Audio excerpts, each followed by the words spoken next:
Get ready for the Bolivar Christmas Market, Saturday of Thanksgiving weekend. Arts, crafts, clothing, woodwork, bags, and more in Crystal Beach, Texas. Hey everybody, I'm David with Bolivar Live, and it's week 2 on meeting team Aran and Franklin. Today we've got Andy with us, and I'm going to let Chandra introduce him a little bit and what he does for Aran and Franklin. If I'm not mistaken, you push water in different directions, and tell us how to either get it there or get rid of it. But Chandra, introduce us to Andy.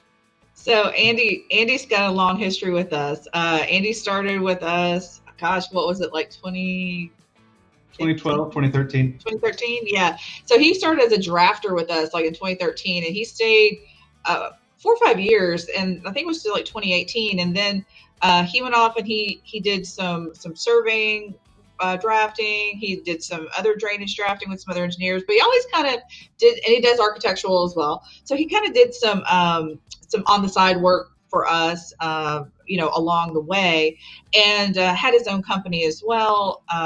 And we started using him exclusively to do planning and subdivision development and civil design. Once everything kind of got started, but maybe like 2 years, 3 years ago, 4 years ago, we started doing that. And we were not ready to take it in-house yet, but we decided, we really want to start not outsourcing this to someone, someone else. We wanted to start reviewing and doing all this in-house.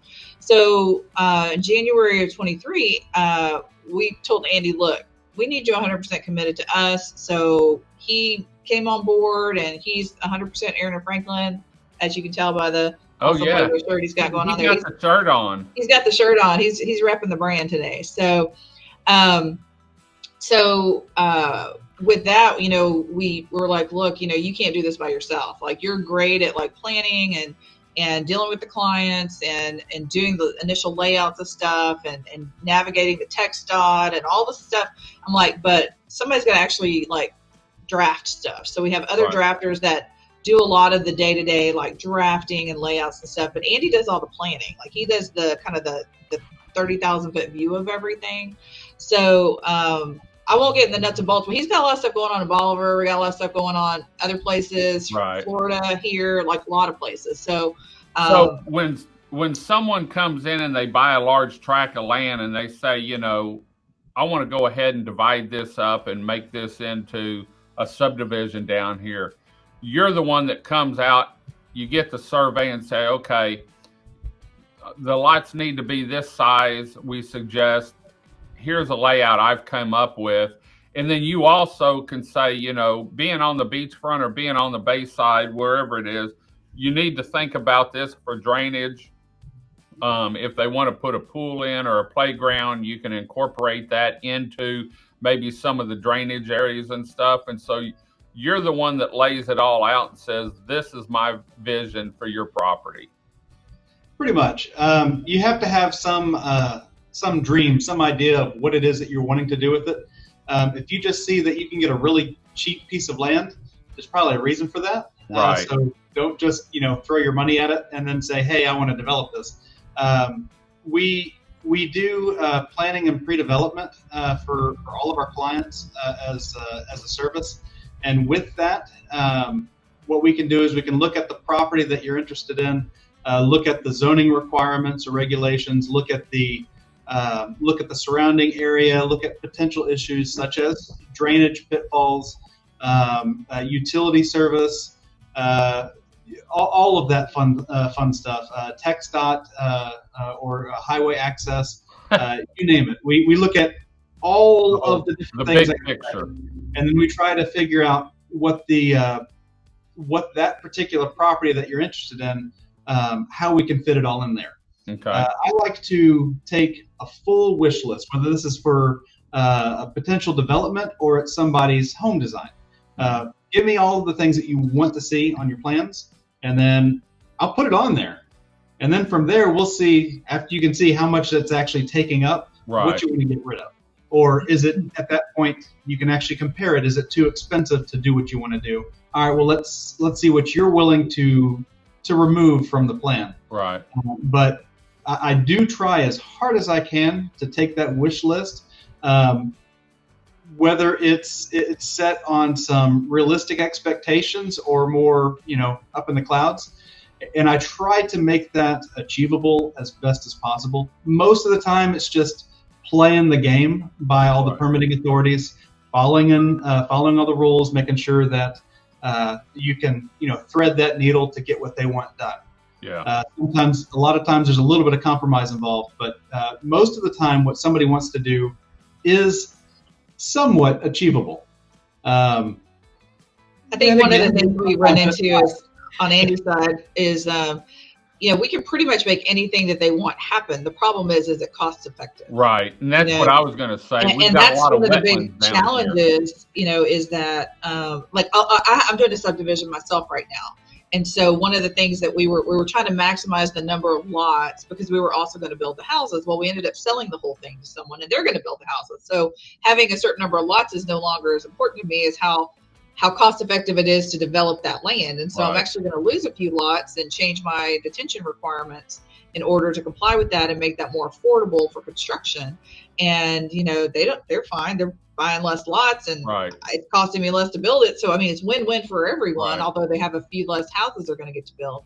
But that's one of the things that Andy's great at is like looking at a raw piece of property, looking at all the requirements, figuring out like what's the best use for that land, where's the best layouts for things, the best entrances, where we can put detention that it's like we can maybe incorporate it into the aesthetic of the property versus just being a big hole in the ground, So, he's really, really good at that. And that's one of the things that I keep harping on him is like, that's where we need your focus to be because he wants to draw everything. I'm like, Andy, quit drawing stuff, let these guys draw it. You do the big picture stuff. He's really great at that. We have our areas of expertise that we can, really excel at. And then there's those areas that we need to remember that it's okay to ask for help on. Yeah. Just because, in a lot of subdivisions, I've noticed, like up at my mom's up by Lake Travis and some in Houston, they've incorporated some of the playgrounds into maybe some of the flood area, That's kind of what we've been doing a lot of that. Soccer fields too. Yeah. And so that really helps with things. So, well, Andy, thanks for joining us. How hard is it on Bolivar Peninsula compared to like the mainland whenever you say you have 100 acres and someone wants to do something? Is it harder on Bolivar than over there? So that's a great question. And it's a loaded question. If you asked me that probably a year, 2 years ago, I'd say you're better off just selling it and get something on the mainland because trying to get all of the different permitting authorities to get on the same page was really difficult. But since then, they've all gotten their new processes and procedures in place. We have a good working relationship with them. They accept our suggestions whenever possible, which is always nice. So everyone's really working together better. Exactly. Yeah. Exactly. And it wasn't like it was adversarial or anything. It's just that I think a lot of the permitting authorities had competing regulations and requirements, and it's like you can't satisfy this one and also satisfy this one. So everybody was just like not moving things forward. But I have a question for Andy, and I think this is something that our clients don't really appreciate. How long does it take to do a subdivision development? To have a realistic expectation of like start to finish, like permit to dirt or start development to dirt, like what, because I think people come in with this expectation that they're going to have it all done in 6 months and be ready to start building. And I don't think that's realistic. So what is realistic? So the starting of that, you have to come up with a plan. And in order to get that plan, there's a lot of research in all of the codes and regulations that apply. That can be 20 plus hours just in research to make sure you have all of the competing regulations mapped out so you can create that plan in the first place. Once we get that plan approved preliminarily, conceptually, then we have to do all of the construction drawings.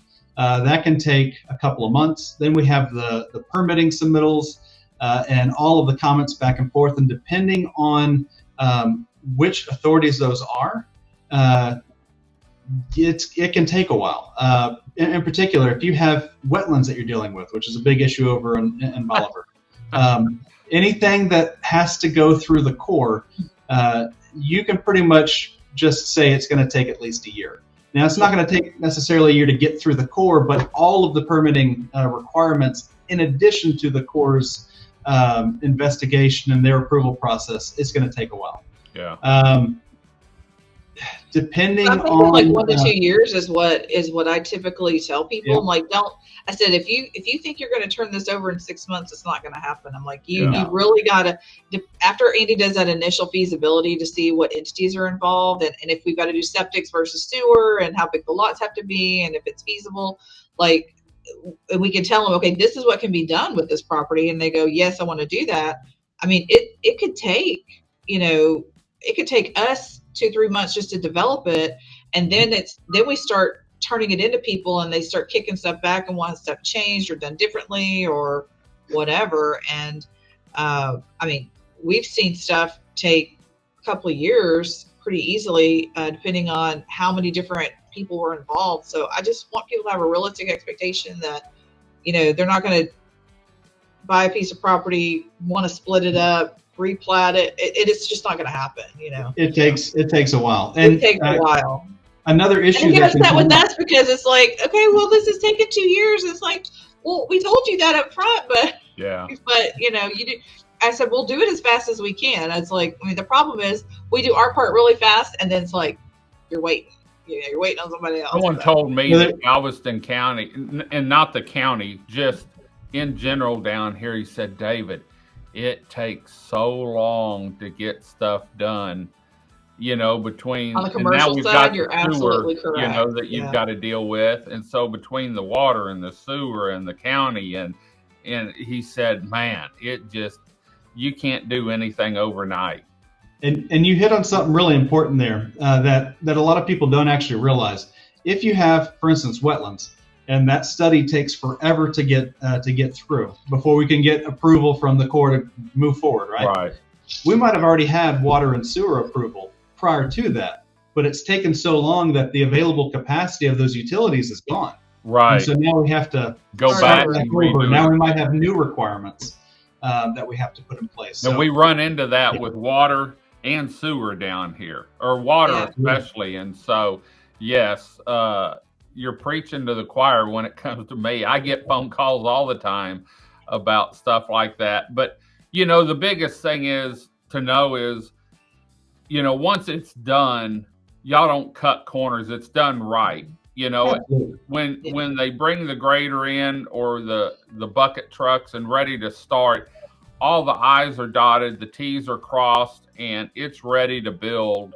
The layout's been approved, and you touched on something on wetlands. Yeah, it's we have that down here, and you may have 100 acres, but only 30 of it is buildable. That's right. I ran into an instance like that when I was looking at something. So anyway, we're going to head on out. Andy, thanks for joining us today. Chandra, stick around. We're going to talk to Rachel's going to be next. I think Rachel's coming up next week, and so we're going to go ahead and get her going. Andy, thanks for joining us. Until next time, I'm David with Bolivar Live. Y'all have a great day, great week. Come see us. God bless, and bye-bye. Have a good one.